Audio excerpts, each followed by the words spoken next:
Stopping advertising to save money is like stopping your watch to save time. Henry Ford. On today's episode, I'm speaking with a young entrepreneur who decided to not look for another job after being unexpectedly let go on New Year's Eve of 2019. Via email, I might add.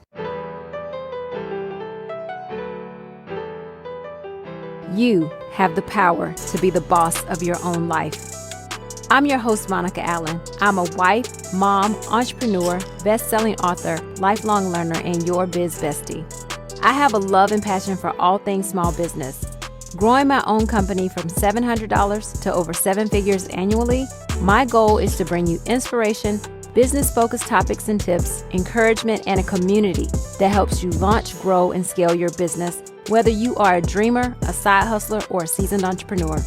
You are listening to the Become Your Own Boss podcast. Do you have a conference or an event to attend and you just need 1 or 2 shirts to promote your company or brand? Here at Zeus's Closet, where we are like a tattoo shop for your clothes, we've got you covered. With no order minimums on embroidery or direct to garment, you can order just 1 item. Get a polo shirt for a conference or a t-shirt or jersey for a concert. Visit Zeus'sCloset.com for more information. No matter what the economy may be doing, it is vital and very important for us to continue to market and advertise our business. I'm joined today by CEO and founder of Ground Plan Studio and the nonprofit Piece Over Pieces. Clara Baldwin started her first business at the age of 16 by developing and running a drop shipping startup. This led to her passion to be an entrepreneur. Clara would later start Ground Plan Studio Marketing, a national digital agency that services clients all over the United States, providing SEO, graphic design, business strategy, growth and lead generation to develop an online presence. She loves creating designs and being hands-on with every client. She's been nominated and awarded many accolades in her industry. Check out my conversation with Clara.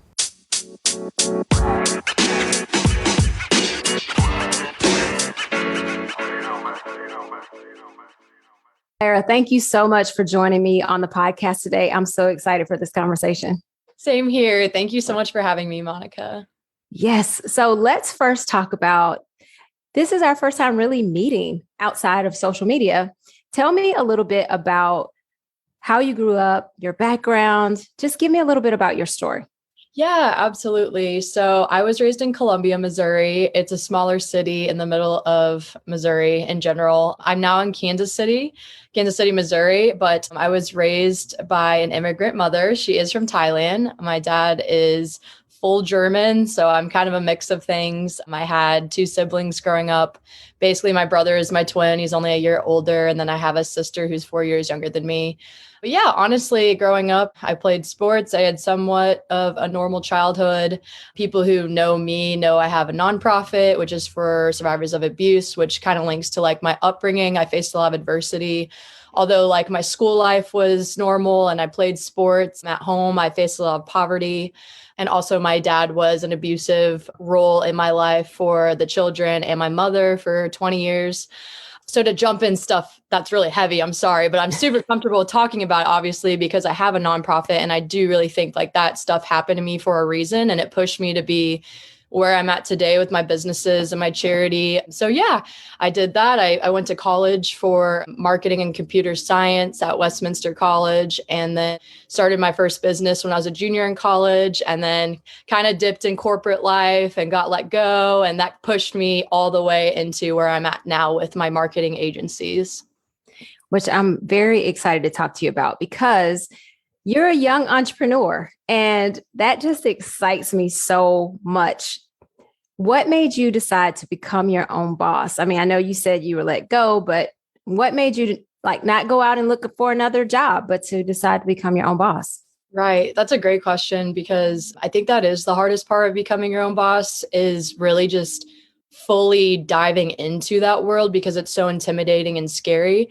I mean, I started little businesses since I was 16 and they gave me money, but never like enough money where I was really comfortable.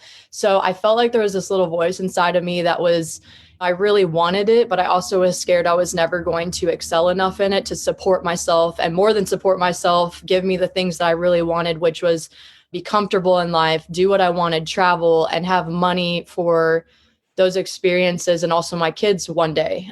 To think of a business as something that could fully support you and more, it's way Mhm. more intimidating than just having a side hustle.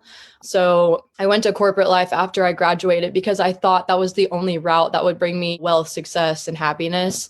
And then I quickly learned, you're quickly pushed to the back of kind of the front line, and just like you are mistreated a little bit and you're treated like a number, and you're not really happy because you can't be really hands-on and doing your extreme passions. You're kind of doing just what they need to fill you in with position wise in the marketing agencies. Anyways, yeah, I worked at a marketing agency and I thought I was going to be one thing, and it ended up being just like the complete opposite of what I was expecting. So they let me go because of budget cuts. Who really knows what it was?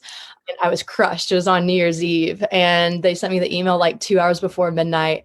And I was always on my email, always stressed out. And I checked, and I just remember I was devastated. And the next day, I moped for a day or two. I was really sad, but then I was like, you know what? Maybe this is happening to me for a reason, because my whole life, my back has been against the wall and I found ways to get out of it. So I just need to find a way to get out of it. Even though I have no money now, no means to start anything, I'm just going to Mhm. completely excel Ground Plan Studio, which is the marketing agency that I still work with. And I developed it halfway in college and it got me money, but I never believed that it would be what it is today. I was like, you know what? I'm making less than McDonald's workers right now, but I'm just going to try it. And then once I fully dove in, it grew and snowballed like extremely fast. And 2 years later, where I'm at right now, I'm just so grateful it happened. You said so much in that brought back memories for me. Oh my Oh, gosh. Because I did that too. I yeah. went into corporate right out of college because that's what I thought. I thought that's what you did. You get that degree and you get your briefcase and you walk into the big business. And yes, I felt like, especially for bigger corporations, I feel like you do become a number. I don't remember what my number was, but I remember on my check stub, there was like employee number and it was like 583,007. It was a big Right. number. You're literally a number. You're literally a number. And then I ran into this one manager who just was not, he just did not like me for whatever his reason was. And so I felt like that was a push for me. I felt like God was pushing me somewhere different.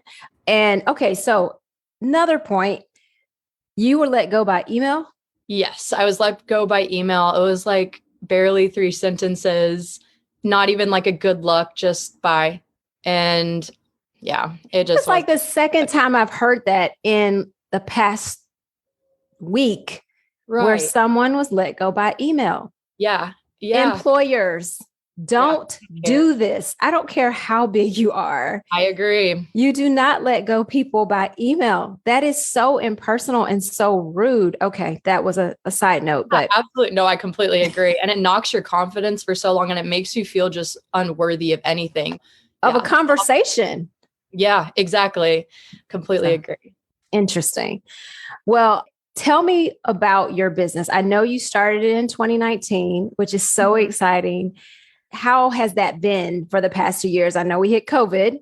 Tell me Yeah. about that journey.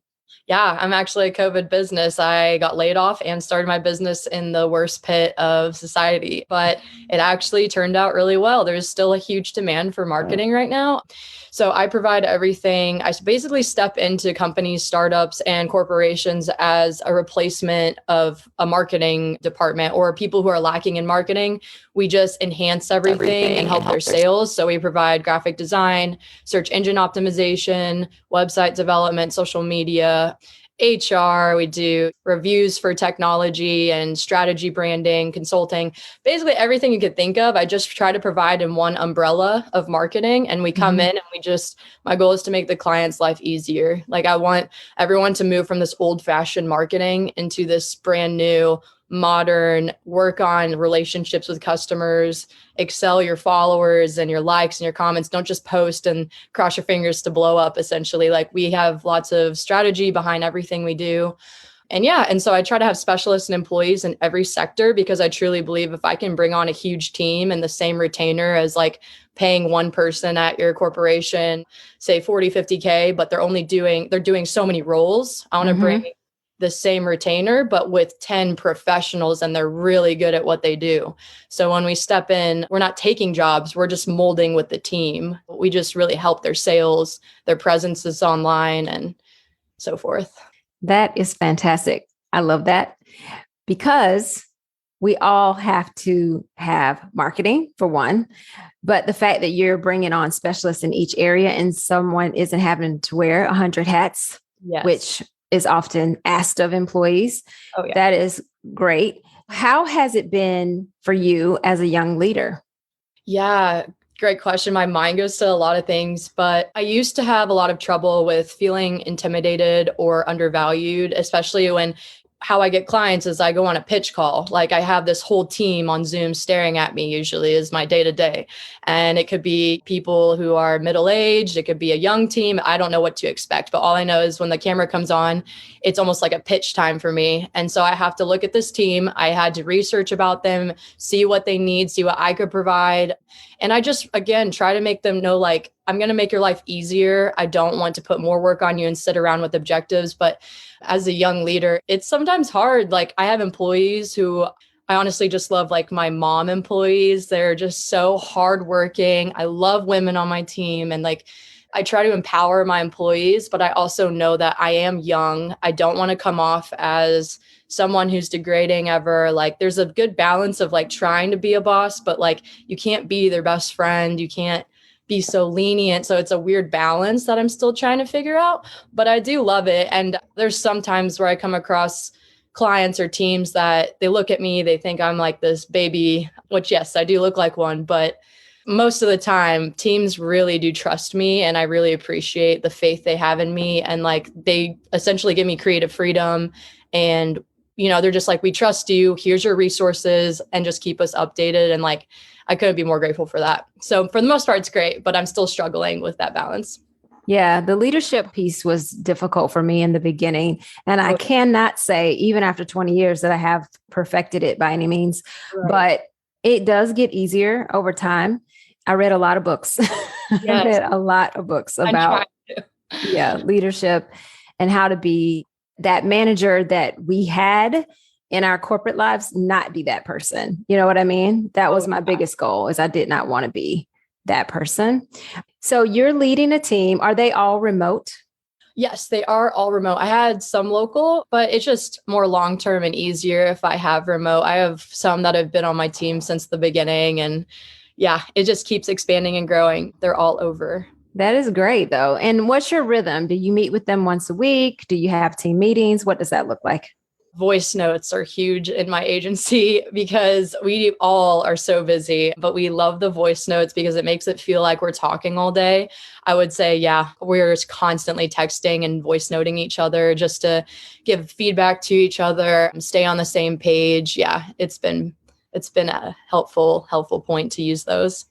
That's great. And what are you doing to market your business? Well, I mean, here's one example. I love to network with people like you because not only it's marketing your business, but it's also like just meeting people and improving yourself and hearing other stories. Like I love to network and meet people and see people in the same vicinity of the industry I do because it can get lonely. I mean, being a person who owns their business, you don't really get to meet people like yourself. So when I meet people like you, it's refreshing. It gives me energy and motivation. And other ways I'm marketing, obviously, is I use virtual assistants, just network with people online and get followers organically and bring in clients. I use LinkedIn and different things where I can meet different teams of industries. Yeah, obviously SEO and all that Yeah. fun stuff everyone loves talking about. Well, your website looks great. And I'll make sure I link to that in the show notes because it's really, really a nice website. Simple, but really nice, Thank which I you. like a lot. Yeah, that is so good. Well, tell me a little bit about, let's transition a bit. You have your business and then you start a nonprofit. When did you start your nonprofit and what drove you there? Yeah. So after I developed Ground Plan Studio, Since I was little, I always wanted to create something impactful, like a charity or nonprofit, just because if you have just money running your whole life, it can get really stressful and shallow in my head. I thought of, obviously my upbringing, my dad was pretty abusive and it affected me even today. I still struggle with a lot of that. So I was obviously passionate about that topic. I lived it every day. I saw my mom get out of that situation. I helped her transition. I felt like it was a topic where it's not talked about enough. And I was looking up things online and social media just to see if there was anything like a podcast or resources or donations to give to women and men who are going through the same thing. And I didn't really find much. So I developed a podcast, and it basically brings on survivors of all kinds of abuse. They get, an hour to really vent about what they've gone through and lessons on what they've learned about it and how to get out of it. And yeah, the response is just amazing. I think I get over like 100+ messages from survivors a week. Wow. Yeah, and it's heavy and it's hard, but I'm just really grateful that like they trust me with their stories, and when they need help, they reach out, and I try to, raise money for them. But it's the most fulfilling thing in my life by far, just to dive into something. And like, also being in the position I'm at, I'm very hopeful because I was hopeless at one point of the situation I was in. So when I talk to them, I just want to give them that comfort that I feel now, like it will be okay. You just have to give it time. Yeah, it's going great. And then just released a book that has an anthology of stories of abuse. And right now, yeah, we're doing way more filming starting this week. Nice. What's the name of your podcast? Piece Over Pieces. Sorry, I should mention that. Oh, no, it's okay. That's what I'm here for. I'm here to ask the questions, Yeah. Keep me on track. But yes. Piece Over Pieces. Yeah. That's really good. Well, that sounds very fulfilling and so good that you're helping others while you also are helping yourself, which is beautiful, right? Yeah. There has to be some cathartic feeling around helping other people get their stories out there. Oh, absolutely. And is the book the same name? Yes, it's Piece Over Pieces anthology. So it's 15 stories of men and women. Some of them are anonymous, some of them claim their name, but it's just more in-depth stories of their abuse and how they got out of it. Wow. Okay. Well, I'm glad for the people that you're talking to. They have gotten out of it, and definitely we'll pray for all of them to continue to heal. Absolutely. And get past that trauma in their lives. And it's so beautiful that you have taken a profitable business and parlayed some of that into a nonprofit. So it's beautiful. Yeah, absolutely. And I feel like adversity in general, like, when you're younger, you're lost and you don't know why it's happening to you. But when you get older, you really do think of it as more of an advantage, if anything, because it makes you sympathetic and care for people and have confidence eventually because you've been through so much. So nothing can compare, but I'm almost grateful for what I've been through. Yeah, I have not had that in my life, but I do have people in my life who have. Right. And I do think it gives you, if you can get past it, it gives you this feeling of I can accomplish anything. If I can get past this, I can do anything I put my mind to. Yes. And like life quality in general, when you get past it, it's always good. You have no reason to be unhappy when you're finally out of that dark cloud. And I don't know. Yeah, I'm just really grateful every day. And how's your mom? Amazing. She's living her life. She's retired now at 48. Good for her. Found a really nice man 4 years ago. They're still together. And yeah, he just cracks me up. He doesn't let her lift a finger, like with chores and anything. He spoils her, and I'm really, really grateful for him. But yeah, he changed all of our lives, really. And now she's just living her life, and she like shows up to my place and drinks my alcohol, and she'll just be having the time of her life. So I want her to keep being a kid, and I'll take the role any day. Well, she deserves it, right? Yeah. I think most of us want the best for our moms. Yeah. So, because they sacrifice so much for us, Oh, I know. We'll never get to pay it back. I'm trying to do as much for her as I can. That's so good. You're such a good daughter. Just real quick, back to the business. What are some of your goals over the next, let's say, 3 to 5 years for your business? Oh, wow. I haven't been asked that. And I should know that on the dot, but I'm trying to think. Well, obviously, I just want to keep growing. So right now I'm at about 50 employees, and I don't think like the employee number really defines your success, but Right. in my perfect world, I would keep the intimate feeling of my agency, like still be the creative person and the person who's one-on-one with the client, but also max out maybe double what the size of my corporation is right now. You said 15, 1 5 or 50, 50. 50. Okay. Yes. So probably, yeah, just expand and continue to expand because a lot of business owners, they plateau. And I found myself plateauing like 6 months ago. And I thought that it was like as big as I could go. And now that was when I was at 25. And now I'm Mm-hmm. like, okay, there is always a way to get bigger and like make your process as easier and more effective. I guess just keep expanding. And yeah, I'm really happy of where I'm at, honestly, right now. But I know I need to keep going and not become content. So Right. that, and then piece over pieces, I really want to continue to be more consistent and more filming and more energy into it because it's easy to put everything on the back burner when you're this busy. But Mm-hmm. yeah, I'm trying to do one episode a week now and continue to grow my business as the goal. Well, that is so good. That's a great goal. Yeah. And being that you are in business for yourself, you're running a nonprofit, what are some of your biggest challenges that you face when you wake up in the morning? Ooh. Yeah. For the marketing agency, I would say just like looking at your failures as nothing to kick you down at the end of the day. When I first started getting clients or like something went wrong or, someone didn't move forward with me, I let it become a huge insecurity and it would eat me up and, keep me up at night and the things I did wrong. And I don't know, it's just like I'm trying to look at lessons now of just crafting me to be a better person and a better entrepreneur. So I guess the hard part is when you have those hard days where it feels like nothing can go right. You lose a client or you lose out on some project or I don't know, just something doesn't turn out right and someone says something to you. But if you just look at those, it's like these things are inevitable and ultimately they're going to make me a better person and have a better business. You will continue to expand and excel. If you let those eat you up inside, you're just going to crash and burn, honestly, in your business. Because every podcast I've listened to, Ed Milet, like, all those huge guys, their biggest point is just to keep your confidence and not look at your failures as the end, like look at them and get excited. Like I'm going to learn from this. Yeah.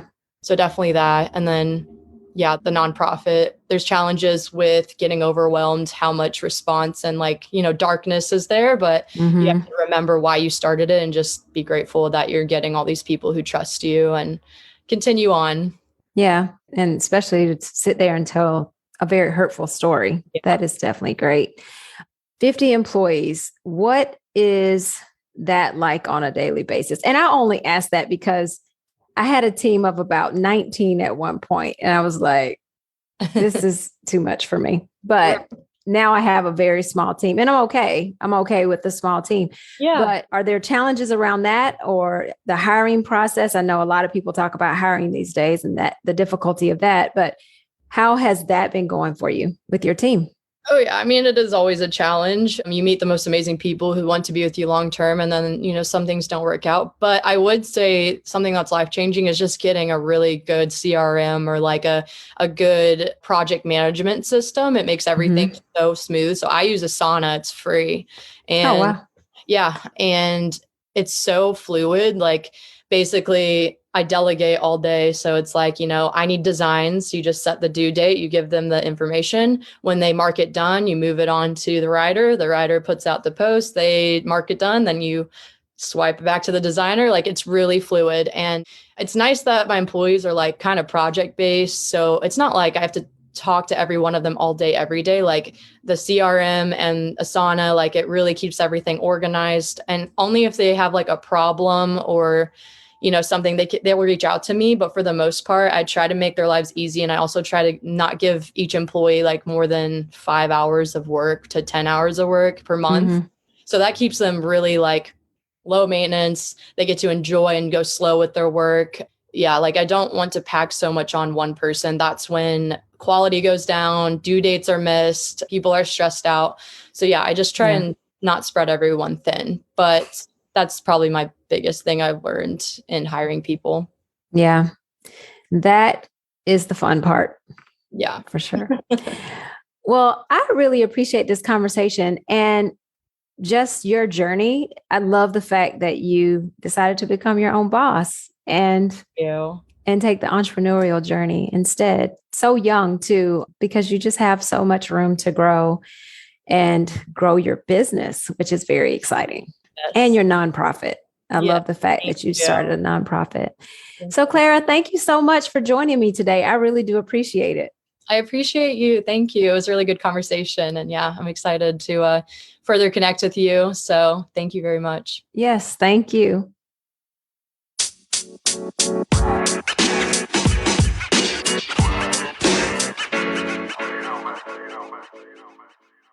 Clara, thank you so much for joining us on the podcast and sharing your story. I truly appreciate all the nuggets you shared. On October 22nd here in Atlanta, I will be hosting my first in-person class around starting your own business called The Freedom Formula. I will share with you the steps I took to create a side hustle, ultimately jumping into full-time business ownership and a life that I love. If you or someone you know is interested in joining me, you can go to my website, monicaallen.com/freedom formula and get signed up. The link is in the show notes as well. The early bird price is $198 until September 30th. Because this is a passion of mine, the cost is minimal and space is limited. I really want to give my time to all participants, discussing the details of their business idea and giving you feedback and helping you get going. I want to see more successful businesses that beat the failure statistics that we so often hear about. Thank you for listening today. I am grateful for you. Join me on Instagram and TikTok for continued daily tips and inspiration around starting and growing your business. Both handles are at Become Your Own Boss Podcast. Also, if you don't mind, take a moment to rate, share, and leave a review for the podcast. Now is the time. Now is the time to level up, leave a legacy, and become your own boss.